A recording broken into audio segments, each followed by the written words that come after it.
Casinos and the gambling that goes on inside them may seem like completely harmless and wholesome pastimes. I was up for a while, then down, then up for a really long time, but then... You've only been here 20 minutes! Wow. But is it possible, just maybe, that there's a dark and treacherous underbelly to all the glitz and glamour?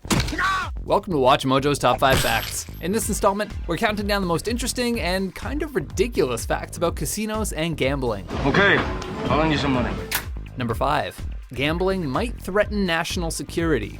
Do you enjoy having a prepared and well-armed military force protecting your borders? Well, enjoy no longer, because according to a massive pack of research published in 2009 under the title Gambling with National Security, Terrorism, and Military Readiness, gambling weakens the overall economic engine, which is ultimately detrimental to defense spending. On an individual level, gambling addiction doesn't just affect down-on-their-luck sad sacks, it affects the great American hero as well. G.I. Joes are throwing their hard-earned greenbacks into slots and on craps tables, as rates of problem gaming in the military have been on the rise. In fact, Russia stated that gambling was such an extensive threat to its national security and military that it cited those concerns when it closed down over 2,000 casinos in 2006.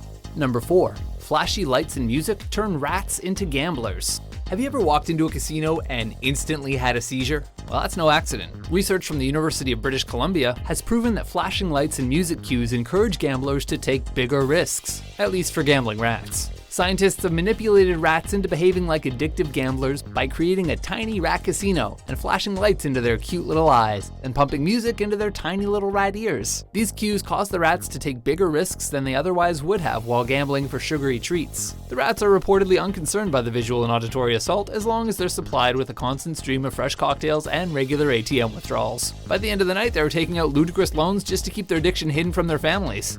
Just kidding.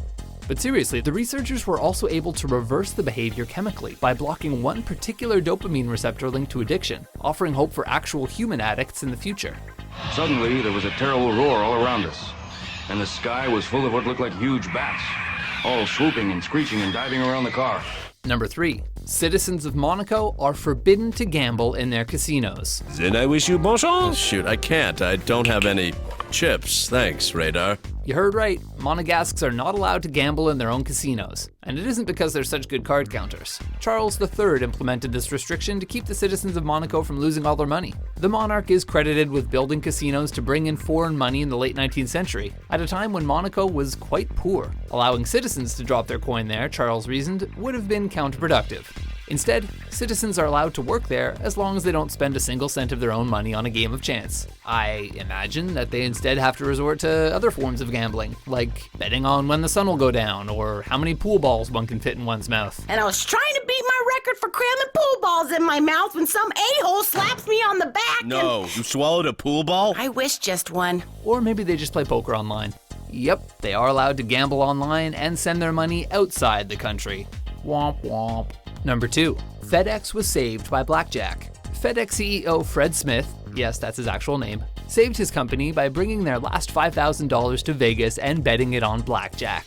No, he didn't just go down to his local racetrack or back alley casino, he went all the way to Vegas. While most people would call this embezzlement, Smith was revered for his business savvy. He turned that $5K into $32,000, enabling the company to pay their weekly $24,000 fuel bill, thereby keeping their planes in the air for a few more critical days. He was then able to raise another $11 million, presumably by not mentioning to investors that he literally gambled with his company's future. So FedEx was rescued from financial oblivion and could go back to shipping packages far later than expected, losing people's orders and not spending a dime on customer service of any kind. Thanks, Vegas. 87 hours is a shameful outrage. This is just an egg timer. Number 1. Near wins are as good as wins, says your brain. Welcome to the Red Dragon, where everybody is a winner!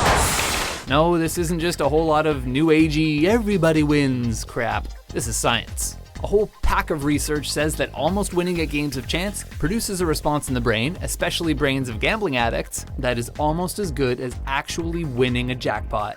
The near win or near miss stimulates that part of your brain in charge of reward processing. But here's the thing with a near miss. It is, objectively speaking, a loss. For example, you put $1 into a slot machine and press spin and win 25 cents. Your brain says, win, do it again! But your wallet says, hey, I just lost 75 cents. But your brain is like, sorry, can't hear you over the sound of these ringing bells and dopamine surges. This in turn causes gamblers to stuff even more of their dollars and dimes into the slots, which will then create a better likelihood of near wins, thus perpetuating a hellish cycle until the bouncers drag you out into the back alley and ring your bell. So, do near wins keep you gaming? All right, let's do that again. And does gambling really threaten national security? For more company-saving top 10s and gambled away your kids' top 5s, be sure to subscribe to WatchMojo.com.